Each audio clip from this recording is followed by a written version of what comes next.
Hi friends, ನಾನಿವತ್ತು ಸಾಂಬಾರ್ಗೆ, ಗ್ರೇವಿಗೆ, rice ಬಾತ್ಗೆ ಎಲ್ಲದಕ್ಕೂ ಆಗೋಂಗೆ ಆಲ್ ಇನ್ ಒನ್ ಧನಿಯಾ ಪೌಡರು, ಚಿಲ್ಲಿ ಪೌಡರ್ ತೋರಿಸ್ತಿದ್ದೀನಿ. ಫಸ್ಟ್ ನಾವೀಗ ಬಾಣಲೆಗೆ ನಾನೀಗ ಮೆಣಸು ಹಾಕ್ಕೊಂಡಿದ್ದೀನಿ. ಫಸ್ಟು ಮೆಣಸು ಹುರ್ಕೊಳ್ಳೋಣ. ನಾನಿಲ್ಲಿ ಧನಿಯಾನ 3 kg ಧನಿಯಾ ಪುಡಿ ಮಾಡ್ತಾಯಿದ್ದೀನಿ. ಅದಕ್ಕೆ ನಾನೀಗ ಮೆಣಸನ್ನ 200 ಗ್ರಾಮಷ್ಟು ಮೆಣಸು ತೊಗೊಂಡಿದ್ದೀನಿ. ಚೆನ್ನಾಗಿ ಫ್ರೈ ಮಾಡ್ಕೊಳ್ಳೋಣ. ಇದನ್ನು ನಾವು 3 kg ಧನಿಯಾ ಬಳಸಿದ್ರೆ ನಾವು 200 ಗ್ರಾಮಷ್ಟು ಮೆಣಸು ಬಳಸ್ಕೋಬೇಕು.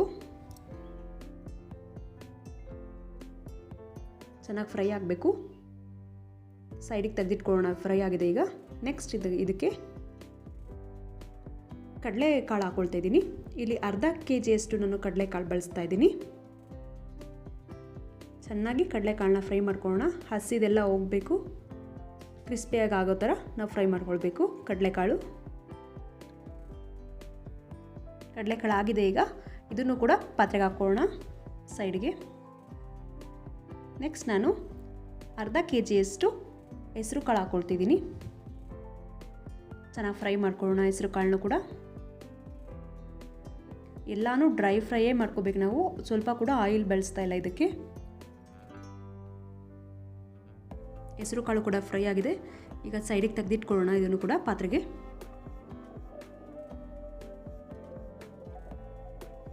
ನೆಕ್ಸ್ಟ್ ನಾನೀಗ ತೊಗರಿಬೇಳೆ ಹಾಕ್ಕೊಳ್ತಿದ್ದೀನಿ. ಅರ್ಧ kg ತೊಗರಿಬೇಳೆ ಹಾಕ್ಕೊಳ್ಳೋಣ. ಚೆನ್ನಾಗಿ ಫ್ರೈ ಮಾಡ್ಕೊಳ್ಳೋಣ ಅದರೂ ಕೂಡ.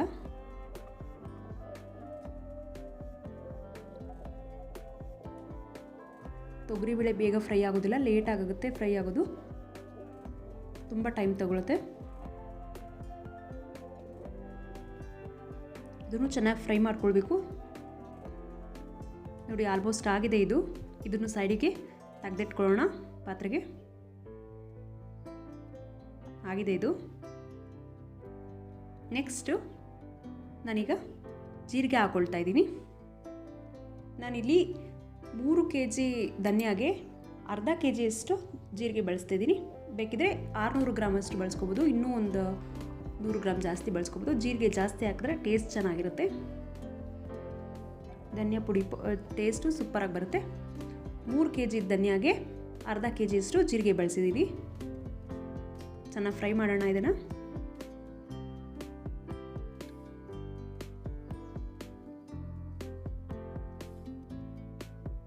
ಆಲ್ಮೋಸ್ಟ್ ಇದಾಗಿದೆ ನೋಡಿ. ಇದನ್ನು ಸೈಡಿಗೆ ತೆಗೆದಿಟ್ಕೊಳ್ಳೋಣ.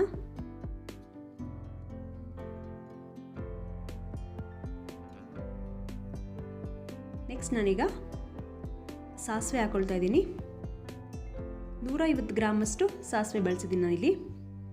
150 ಗ್ರಾಮಷ್ಟು ಸಾಸಿವೆ ಬಳಸ್ಕೊಳ್ಳೋಣ.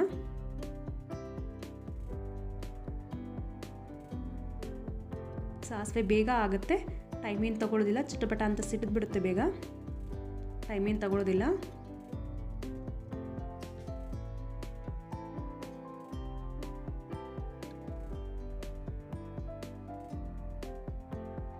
ನೋಡಿ, ಎಲ್ಲ ಸಿಡಿತಿದೆ ಸಾಸಿವೆಗಳು. ಸಾಸಿವೆ ಆಗೋದೇನು ಲೇಟ್ ಆಗೋದಿಲ್ಲ, ಬೇಗ ಸಿಡಿದು ಬಿಡುತ್ತೆ ಸಾಸಿವೆಗಳು.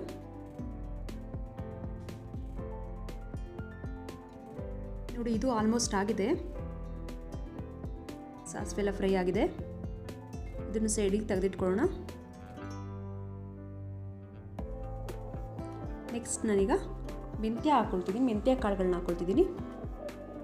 100 ಗ್ರಾಮಷ್ಟು ಮೆಂತ್ಯ ಬಳಸ್ಕೊಂಡಿದ್ದೀನಿ ಇಲ್ಲಿ. 3 kg ಧನಿಯಾಗೆ 100 ಗ್ರಾಮಷ್ಟು ಮೆಂತ್ಯ ಬಳಸ್ಕೊಂಡ್ರೆ ಸಾಕಾಗುತ್ತೆ. ಇದನ್ನು ಸೈಡಿಗೆ ತೆಗೆದಿಟ್ಕೊಳ್ಳೋಣ. ಆಗಿದೆ. ನೆಕ್ಸ್ಟ್ ನಾನೀಗ ಅಕ್ಕಿ ಹಾಕ್ಕೊಳ್ತಿದ್ದೀನಿ. ದಪ್ಪಕ್ಕಿ ಇರುತ್ತಲ್ಲ, ದಪ್ಪಕ್ಕಿ ಹಾಕ್ಕೊಳ್ಳೋಣ. ಅರ್ಧ kg ದಪ್ಪಕ್ಕಿ ಹಾಕ್ಕೊಳ್ತಿದ್ದೀನಿ. ಚೆನ್ನಾಗಿ ಫ್ರೈ ಮಾಡ್ಕೊಳ್ಳೋಣ ಇದನ್ನು ಕೂಡ. ನಾನು ಗ್ರೇವಿ ಮಾಡಬೇಕಾದ್ರೆ 1 ಸ್ಪೂನಷ್ಟು ಧನಿಯಾ ಪೌಡರು, 1 ಸ್ಪೂನಷ್ಟು ಚಿಲ್ಲಿ ಪೌಡರ್ ಹಾಕ್ಕೊಂಡು ಗ್ರೇವಿ ಮಾಡ್ಕೊಳ್ತೀನಿ. ಆವಾಗ ಟೇಸ್ಟು ಸೂಪರಾಗಿ ಬರುತ್ತೆ. ಈಕ್ವಲ್ ಹಾಕೊಂಡು ಮಾಡಿಕೊಂಡ್ರೆ ಟೇಸ್ಟ್ ಸಖತ್ತಾಗಿರುತ್ತೆ. ಚೆನ್ನಾಗಿ ಫ್ರೈ ಆಗಬೇಕು ಇದನ್ನು. ಅಕ್ಕಿ ಸ್ಮೆಲ್ ಇರಬಾರ್ದು. ಅಕ್ಕಿದು ಹಸಿ ಸ್ಮೆಲ್ ಇದ್ದರೆ ಬೇಗ ಧನಿಯಾ ಪೌಡರ್ ಹಾಳಾಗ್ಬಿಡುತ್ತೆ. ಚೆನ್ನಾಗಿ ಕ್ರಿಸ್ಪಿಯಾಗಿ ಆಗಬೇಕು. ಕಾಳು ಅಕ್ಕಿ ಎಲ್ಲ ಚೆನ್ನಾಗಿ ಫ್ರೈ ಆಗಿರಬೇಕು. ನೋಡಿ ಇದು ಆಲ್ಮೋಸ್ಟ್ ಆಗಿದೆ. ಇದನ್ನು ಸೈಡಿಗೆ ಎತ್ತಿಟ್ಕೊಳ್ಳೋಣ. ನೆಕ್ಸ್ಟ್ ನಾನೀಗ ಅರಿಶಿನದ ಗೋಟ ಹುರ್ಕೊಳ್ತಾ ಇದ್ದೀವಿ. ಇಲ್ಲೊಂದು 100 ಗ್ರಾಮಷ್ಟು ಅರಿಶಿನದ ಗೋಟ್ ಬಳಸ್ಕೊಂಡಿದ್ದೀನಿ, ಕಲರ್ ಚೆನ್ನಾಗಿರಲಿ ಅಂತ. ಚೆನ್ನಾಗಿ ಫ್ರೈ ಮಾಡ್ಕೊಳ್ಳೋಣ ಇದನ್ನು ಕೂಡ.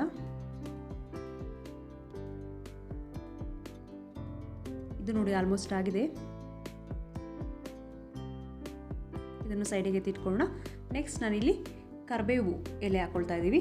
1 ಕತ್ತಷ್ಟು ಕರಿಬೇವು ಹಾಕ್ಕೊಳ್ತಿದ್ದೀವಿ. ನಮ್ಮ 1 ಇಡಿಯಷ್ಟು ಹಾಕ್ಕೊಂಡ್ರೆ, ಬಿಗಿಯಾಗಿ 2 ಇಡಿಯಷ್ಟು ಕರಿಬೇವು ಹಾಕ್ಕೊಂಡ್ರೆ ಸಾಕಾಗುತ್ತೆ. ಇದನ್ನು ಫ್ರೈ ಮಾಡ್ಕೊಳ್ಳೋಣ.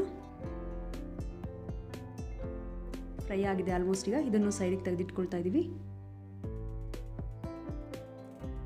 ನೆಕ್ಸ್ಟ್ ನಾನೀಗ ಧನಿಯಾ ಹಾಕ್ಕೊಳ್ತಾ ಇದ್ದೀನಿ. ಇಲ್ಲಿ ನಾನು 3 kgಯಷ್ಟು ಧನಿಯಾ ಬಳಸಿದ್ದೀವಿ. ಚೆನ್ನಾಗಿ ಫ್ರೈ ಮಾಡ್ಕೊಳ್ಳೋಣ. ಇದನ್ನು ಕೂಡ ಫ್ರೈ ಆಗಬೇಕು. ಇದು ಕೂಡ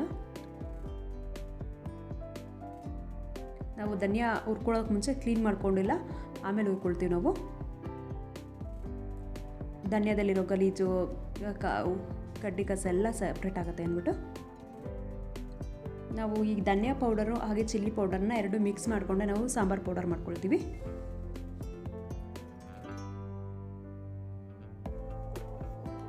ಇದು ಫ್ರೈ ಆಗಿದೆ. ಇದನ್ನು ಸೈಡಿಗೆ ತೆಗೆದಿಟ್ಕೊಳ್ಳೋಣ. ನೋಡಿ, ಇದು ಬಿಸಿಲಿಗೆ ಇಟ್ಬಿಟ್ಟು ಒಂದು ಅರ್ಧ ಗಂಟೆ 1 ಅವರ್ ಬಿಸಿಲಲ್ಲಿ ಒಣಗಿಸ್ತೀವಿ. ನೆಕ್ಸ್ಟ್ ನಾನೀಗ ಇಲ್ಲಿ ಚಿಲ್ಲಿ ತೊಗೊಂಡಿದ್ದೀವಿ. ಇಲ್ಲಿ ಬ್ಯಾಡಗಿ ಮೆಣಸಿನ್ಕಾಯಿ ತೊಗೊಂಡಿದ್ದೀವಿ. ಇದಕ್ಕೆ 2ಕ್ಕೂ 1 ಸ್ಪೂನಷ್ಟು ಆಯಿಲ್ ಹಾಕ್ಕೊಂಡಿದ್ದೀವಿ. ಆಯಿಲ್ ಹಾಕ್ಕೊಂಡು ಮಿಕ್ಸ್ ಮಾಡ್ಕೊಂಡಿದ್ದೀವಿ ಮೆಣಸಿನ್ಕಾಯಿನ. ಈಗ ಚಿಲ್ಲಿನ ಹುರ್ಕೊಳ್ತಾ ಇದ್ದೀವಿ. ಇದು ಖಾರದ ಮೆಣಸಿನ್ಕಾಯಿ. ಇಲ್ಲಿ 1 kgಯಷ್ಟು ಖಾರದ ಮೆಣಸಿನ್ಕಾಯಿ ತೊಗೊಂಡಿದ್ದೀನಿ.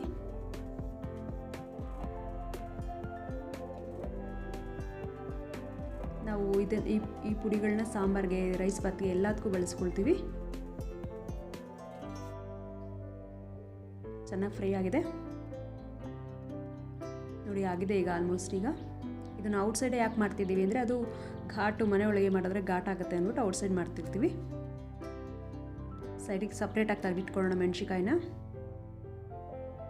ನೆಕ್ಸ್ಟ್ ಈಗ ಬ್ಯಾಡಗೆ ಮೆಣಸಿನ್ಕಾಯಿ ಹಾಕ್ಕೊಂಡಿದ್ದೀವಿ. ಆ ಬ್ಯಾಡಗೆ ಮೆಣಸಿನ್ಕಾಯಿ ಕೂಡ 1 kgಷ್ಟು ಹಾಕ್ಕೊಂಡಿದ್ದೀವಿ. ಇದನ್ನು ಕೂಡ ಫ್ರೈ ಮಾಡ್ಕೊಳ್ಳೋಣ ಚೆನ್ನಾಗಿ.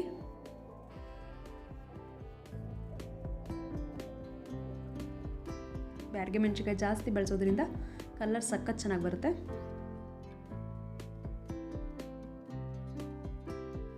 ಚೆನ್ನಾಗಿ ಫ್ರೈ ಮಾಡ್ಕೊಳ್ಳೋಣ. ಆಯಿಲ್ ಏನು ಹಾಕಿರೋದಿಲ್ಲ, 1 ಸ್ಪೂನಷ್ಟು ಆಯಿಲ್ ಹಾಕ್ಕೊಂಡು ಮುಂಚೆನೇ ಮೆಣಸಿನ್ಕಾಯಿಗೆಲ್ಲ ಸರ್ವಿಟ್ಟಿರ್ತೀವಿ.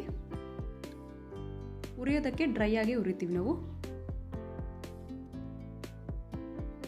ನೋಡಿ ಆಲ್ಮೋಸ್ಟ್ ಆಗಿದೆ. ಇದನ್ನು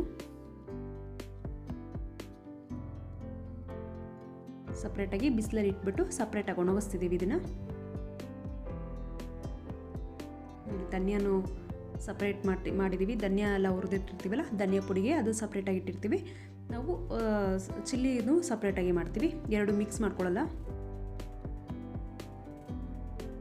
ನೋಡಿ ಧನಿಯಾ ಪುಡಿ ರೆಡಿ ಆಗಿದೆ. ಈಗ ಟೇಸ್ಟ್ ಸೂಪರಾಗಿರುತ್ತೆ. ಸಾಂಬಾರಿಗೆ ನಾವು ರಸಮ್ ಮಾಡಬೇಕಾದ್ರೆ, ಹಾಗೆ ಗ್ರೇವಿಗಳಿಗೆಲ್ಲನೂ ಇದೇ ಬಳಸ್ತೀವಿ. ರೈಸ್ ಬಾತ್ಗೂ ಕೂಡ ಇದೇ ಬಳಸ್ತೀವಿ.